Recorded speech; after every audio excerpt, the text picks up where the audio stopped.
Avis vascular centre మన దేశంలోనే the best varicose vein hospital. నిమిషమైనా సరే ఈరోజు నేను ఒక 2 అవర్స్ ఫిలింలో హాఫ్ అన్ అవర్ 1 అవర్ ఉన్నా సరే అప్పుడున్న హ్యాపీనెస్ వేరు. 1 మినిట్ అది ఎలా ఉండేదంటే మా నాన్న ఫ్రెండ్స్ని అందరిని తీసుకెళ్ళి ఇదిగోరా మా వాడు అనేటప్పటికి వెళ్ళిపోయేవాడిని నేను. ఇదిగో ఏడనేప్పుడు వెళ్ళిపోయేవాడిని. అయినా కూడా సరే మళ్ళీ రిపీట్కి వెళ్ళేవాళ్ళు. మా అబ్బాయి చేసిన సినిమా ఆ ఫీల్ ఉండేది. నేనైతే అసలు ఫుల్ హ్యాపీ. అప్పుడు షార్ట్ ఫిల్మ్స్ నుంచి వచ్చాను కదా, చాలా మంది కామెంట్లు పెట్టేవాళ్ళు, రే ఈడ్రా అని నా ఈ వీడియోలు తీసి నాకు ఫేస్బుక్లోను వీటిల్లోనూ పెట్టేవాళ్ళు. కుమారి 21Fలో ఈ ముందు 3 సినిమాల తర్వాత 4వ సినిమా 5వ సినిమా కుమారి 21F ఆల్మోస్ట్ రణరాజరన్, పటాసు, దోచేయి, రాజుగారి గది ఆ గ్యాప్లో చేస్తా ఉన్నా. అన్నిట్లో చిన్న దోచేలో పర్వాలేదు, మంచి రోలే. త్రూ అవుట్ చైతన్య గారి పక్కన ఉంటాను.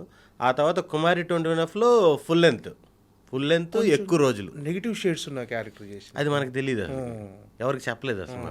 సినిమా రిలీజ్ వరకు షూట్ చేసేటప్పుడే చెప్పలేదు మాకు, ఇది మీ క్యారెక్టర్లు వెయ్యి అని చెప్పి క్లైమాక్స్ తప్ప అన్నీ చెప్పారు. షూటింగ్ చేసుకుంటే వెళ్తున్నాము. సినిమా చూసేంత వరకు కూడా క్లైమాక్స్ వరకు ఎవరికి తెలియదు అసలు అది. యాక్ట్ చేసే వాళ్ళకి తెలుస్తాయి కదా మామూలుగా.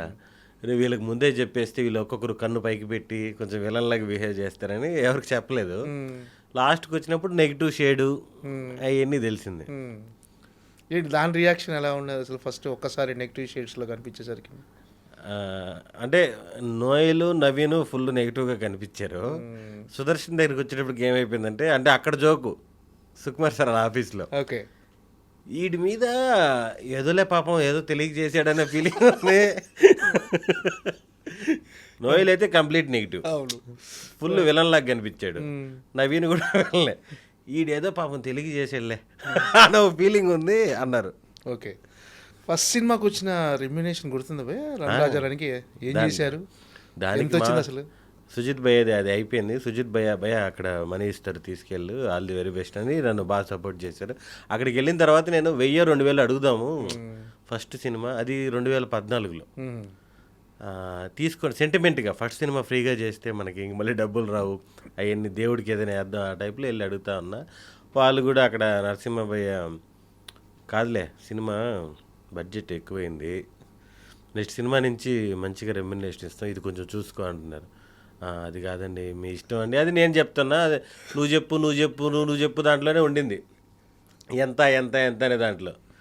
తీరా చూస్తే వాళ్ళు 3500 చేతిలో పెట్టారు. ఓకే, నేను 1000 రూపాయలు అనుకుంటున్నాను. ఎక్స్పెక్ట్ చేసిన దానికి 3500 ఇచ్చారు. అసలు ఏం మాట్లాడుకుని వెళ్ళిపోయాను నేను. ఆ తర్వాత యువి క్రియేషన్ ప్రొడ్యూసర్ వంశీ గారికి కూడా చెప్పా, ఇలా జరిగిందండి అది అని. ఆయన కామెడీగా నవ్వి, అయితే ప్రొడక్షన్ కంట్రోల్ చేయాలా, ఓవర్ బడ్జెట్ అయిపోతున్నాయి. ఓకే, ఫస్ట్ రెమ్యునరేషన్ అయితే 3500. ఏం చేశారు వాటిని? చాలా రోజులు ఇది ఎక్కడ వేద్దాం, ఏ గుళ్ళో వేద్దాం అని అన్నీ అనుకొని ఫ్రెండ్స్తో కూర్చొని ఖర్చు పెట్టేశాం. ఓకే, అంటే ఈ ఫ్రెండ్స్ అంటే ఎవరో కాదు, శ్రీకాంత్, శేఖర్ రాజా గారు, వీళ్ళందరూ కూడా ఏం లేదు, మంచిగా నాన్ వెజ్లు అవి తెచ్చుకొని ఒక పార్టీ లాగా చేసుకొని, అంటే వీళ్ళతోనే ట్రావెల్ అయ్యాను, వీళ్ళతోనే స్టార్ట్ అయ్యాను. నా షార్ట్ ఫిల్మ్ తీసిన వాళ్ళు వీళ్ళు అందరం కూర్చొని సరదాగా ఎంజాయ్ చేస్తాం. ఈ 75 సినిమాలు చేసి ఉంటారు ఇప్పటి వరకు? 75 లేదు 150 మూవీస్ అంటే చిన్న ఈ పెద్ద ఈ వన్ డే చేసినవి కూడా కౌంటే కదా. అవును, రణరాజర్ అంటూ ఇప్పుడు నారి నడుమతో ఆల్మోస్ట్ 150+. Super, congrats. అయితే 150 సినిమాలు పూర్తి చేసుకున్నారు. దాంట్లో ఒక 20 ఆగిపోయి ఉంటాయి ఏమో నాకు తెలిసి. ఓకే, పోస్ట్ ప్రొడక్షన్కి వచ్చే టైంకో లేకపోతే ఎక్కడో అవి ఎప్పుడో ఒక బ్యాక్లాగ్స్ ఉంటాయి, అవి అందరికీ ఉంటాయి. అవి ఎప్పుడో వచ్చేస్తాయి బయటికి డైరెక్ట్గా. అంటే కొన్ని సినిమాలు 50% అయినాక ఆగిపోతుంటాయి, కొన్ని స్టార్ట్ అయిన 10 రోజులకి ఆగిపోతుంటాయి కదా.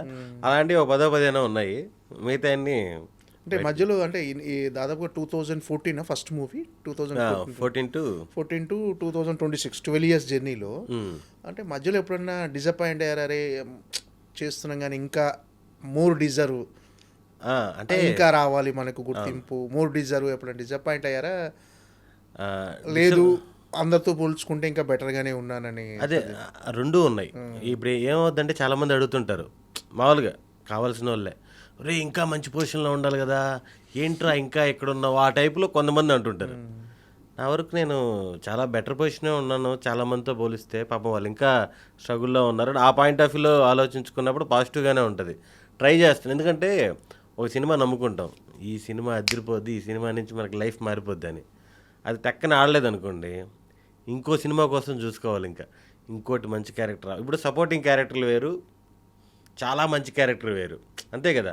నలుగురు ఫ్రెండ్స్లో నేను ఒక ఫ్రెండ్ లాగా ఉన్నాను అనుకోండి, మనకేదో చిన్న మైలేజ్ అది.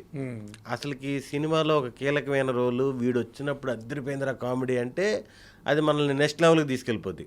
ఇంకా బెటర్ క్యారెక్టర్లు వస్తాయి, దానికోసం ఎప్పుడు వెయిటింగే. నేనేంటి ఆల్రెడీ స్టార్ కామెడియన్స్ కూడా వెయిటింగే. ఇప్పుడు మనకి స్టార్ కామెడియన్లు కూడా ఒక సినిమాలో విపరీతంగా నవ్విపించారంటే వాళ్ళకి మళ్ళీ అంత స్కోప్ ఉన్న క్యారెక్టర్ రావడానికి ఇంకా 1 year 2 years పడుతుంది, అంతే కదా. బ్యాక్ టు బ్యాక్ అదిరిపోయే క్యారెక్టర్లు రావు, అది అదృష్టం అంతే. ఓకే, ఏంటంటే అంటే మీకు అలాంటి క్యారెక్టర్ పడలేదు అనుకుంటున్నారు ఇప్పటి వరకు 150 సినిమాల్లో? లేదు, పడ్డాయి కాబట్టి 150 సినిమాలు జరిగాయి, అది 100%. అంటే నేను ఏ రేంజ్లో ఉన్నానో పక్కన పెడితే కంటిన్యూగా బిజీగా ఉన్నాను, చేసిన అందరి హీరోలతో రిపీట్గా చేస్తున్నాను, డైరెక్టర్తో రిపీట్గా చేస్తున్నాను, ఎంతో కొంత 100% బాగుంది. మనం పైకి చూసుకుంటా పోతే మనం పైకి చూస్తూనే ఉంటాం, ఓకే, ఎప్పుడోసారి తగులుతుంది అంతే. అంటే అంటే నిన్న ఒక ఎగ్జిక్యూటివ్ ప్రొడ్యూసర్ మీ గురించి మాట్లాడుతున్నప్పుడు కూడా విన్నాను, చాలా కంఫర్టబుల్ ఆర్టిస్ట్, అసలు చెప్పిన టైంకి 10 నిమిషాల ముందు అక్కడ ఉంటాడు, అసలు ఏమీ పట్టించుకోడు, హ్యాపీగా తన వర్క్ చేసుకొని వెళ్ళిపోతుంది. అంటే చాలా తక్కువ రేర్ ఆర్టిస్టుల గురించి, అంటే నాకు తెలిసినంత వరకు చాలా తక్కువ మందికి అలాంటి పేరు వస్తుంది, చాలా కంఫర్టబుల్ ఆర్టిస్టు అంటే ఆ రిలేషన్ అలా మెయింటైన్ చేస్తూ వస్తున్నారు మీరు. సో మీరు సంపాదించుకుంది మీరు అన్నట్టుగా మోర్ డిజర్వ్ కాకపోయినా ఇప్పుడు బిహేవియర్, ఇక్కడ టాలెంట్ కంటే బిహేవియర్ కూడా చాలా ముఖ్యం ఇండస్ట్రీలో, అది ఖచ్చితంగా సుదర్శన్లో ఉందని నేను ప్రత్యక్షంగా విన్నా మాట్లాడితే. Thank you bye. ఏంటంటే నాకు దీని వాల్యూ తెలుసు, సినిమా అవకాశం వాల్యూ నాకు మరీ బాగా తెలుసు. ఎందుకంటే నన్ను ఇప్పటికి కూడా సోషల్ మీడియాలో, ఇన్స్టాగ్రామ్లో కానీ ఫేస్బుక్లో కానీ అందరూ అడుగుతూనే ఉంటారు, అన్న ఏదైనా ఒక అవకాశం ఇప్పించన్నా, ఏదో నాకు దగ్గర కథ ఉంది వినిపించి, ఇవన్నీ చాలామంది అడుగుతూ ఉంటారు.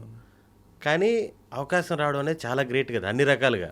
నాకు అవకాశం వచ్చింది, దాన్ని నేను ఎక్కడా నెగ్లెక్ట్ చేయకుండా చెప్పిన టైంకి షార్ప్గా, ఇప్పుడు 7:30 అంటే 7:30కి వాళ్ళ కంఫర్టబుల్ టైంలో నేను వెళ్ళి, ఎందుకంటే నాకు డబ్బులు ఇస్తున్నారు, నేను ఫ్రీగా వెళ్ళట్లేదు కాబట్టి చెప్పిన టైంకి వెళ్ళి నా పని నేను చేసుకొని వచ్చేయడం అనేది 100% అయితే ఫాలో అవుతున్నా ప్రస్తుతానికి. అంటే ఇప్పుడు ఉన్న ఇండస్ట్రీలో ఉన్న ఒక కమెడియన్స్లో మీకంటూ ఒక ప్రత్యేక మీ డైలాగ్ డెలివరీ పర్టికులర్గా, సో మీ సుదర్శన్ అంటే నెల్లూరు యాసలో మీరు చెప్పే డైలాగ్ చాలామందికి అట్రాక్ట్ అవుతారు, చాలామంది డైలాగ్ డెలివరీ కూడా చాలా బాగుంటుందని చెప్పేసి అంటుంటారు. అంటే ఆ మాడ్యులేషన్ అలా కంటిన్యూ చేస్తున్నారు ప్రతి సినిమాలో. ఎక్కడైనా మీకు బ్రేక్ చేయాలనిపించింది ఎక్కడైనా? అసలు యాక్చువల్గా ఆ డోస్ తగ్గింది. ఎప్పుడైతే నేను స్టార్టింగ్లో వచ్చినప్పుడు నెల్లూరు స్లాంగ్ ఉందో, నెల్లూరు స్లాంగ్ ఇప్పుడు నేను మాట్లాడేది మీకు తెలుస్తుంది. ఇప్పుడు కడప అనుకోండి, ఇంకొంచెం ఏమి ఎట్టుండవు కొంచెం లెవెల్ ఎక్కువ ఉంటుంది. ఇప్పుడు ఈస్ట్ వెస్ట్ మీకు తెలుసు, తెలంగాణ వేరే రేంజ్లో ఉంటుంది, చిత్తూరు వేరే రేంజ్లో. నాదేమైపోయిందంటే హైదరాబాద్కి వచ్చి 12 సంవత్సరాలు అయిపోవడం వల్ల, ఇక్కడ ఫ్రెండ్స్ ఇక్కడ వీళ్ళతో తిరగడం వల్ల ఏమైపోయిందంటే ఆ స్లాంగ్ కాస్త నార్మల్ అవుతూ వస్తుంది. ఓకే, కొన్ని పదాలైనా మారుతున్నాయి.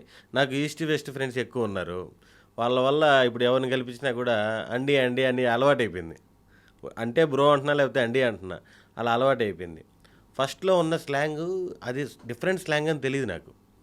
నా పక్కన ఉండే వాళ్ళందరూ తిరుపతి, నెల్లూరు, చిత్తూరు వాళ్ళే. రూమ్లో కూడా షార్ట్ ఫిల్మ్ తీసినా కింద కామెంట్స్ వస్తున్నాయి, రే వీటి స్లాంగ్ బాగుంది, డిఫరెంట్గా ఉందని. ఆ కామెంట్స్ చూసిన తర్వాత అర్థమైంది నాకు, ఓహో నేను చిన్నప్పటి నుంచి నెల్లూరులోనే ఉన్నా, తిరుపతి, నెల్లూరు, పొద్దుటూరు, వేరే ఊరు తెలియదు, ఎక్కడికి పోలేదు. ఇక్కడికి వచ్చినాక ఈ స్లాంగ్ ఇంపార్టెన్స్ ఉంది, డిఫరెంట్గా మాట్లాడుతున్నాడు అంటే ఎవరి టైమింగ్స్ వాళ్ళకు ఉంటాయి. మీకు వే ఆఫ్ స్టైల్ ఉంటుంది, నాదొక స్టైల్ ఉంటుంది. ఈ స్టైల్ నచ్చింది, ఓకే, అందుకని ఇది కంటిన్యూ అవుతూ ఉంది.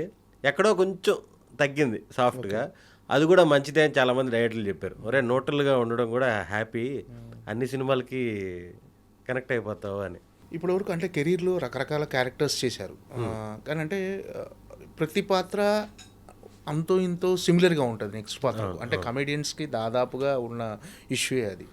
దాన్ని మీరు ఫేస్ చేశారా? మీకు అనిపిస్తుంటుందా అరే అన్నీ ఒకే రకంగా ఉంటున్నాయి ఏదన్నా? ఇప్పుడు మీరు చెప్పినట్టు కమెడియన్స్కి మాకు ఆల్మోస్ట్ బయట ఏదైతే రెగ్యులర్గా రియల్ లైఫ్లో జరుగుతున్నాయో అలాంటి కథలనే తీసుకొచ్చి సినిమాలో పెడుతుంటారు. అలాంటి వాడికి ఫ్రెండ్ క్యారెక్టర్ ఉంటుంది. ఇంకోటి ఏంటంటే ఏజ్ గ్రూప్ ఒకటి. ఈ ఏజ్ గ్రూప్కి ఫస్ట్ ప్రిఫరెన్స్ ఫ్రెండ్ క్యారెక్టర్లు, స్పెషల్ క్యారెక్టర్లు తక్కువ వస్తుంటాయి. వీటిలో సిమిలర్గా అయితే ఉంటాయి, దీంట్లోనే చిన్న చిన్న డిఫరెన్స్లు ఉంటాయి అంతే. ఊర్లు మారచ్చు, క్యారెక్టర్లు మారచ్చు, ఒక దాంట్లో బ్యాంక్ ఎంప్లాయీ, ఒక దాంట్లో కానిస్టేబుల్, అలా డిఫరెంట్గా. ఓకే. అంటే ఇంతకుముందుతో పోల్చుకుంటే ఏమైందంటే, ఇంతకుముందు కమెడియన్స్ అంటే ఖచ్చితంగా క్యారెక్టర్స్ వచ్చి వాళ్ళే చేసేవాళ్ళు. ఇప్పుడు ప్రతి ఒక్కరూ తమ తమ పాత్రలో క్యారెక్టరైజేషన్లోనే ఒక కామెడీ మిక్స్ చేస్తున్నారు డైరెక్టర్లు. అవును.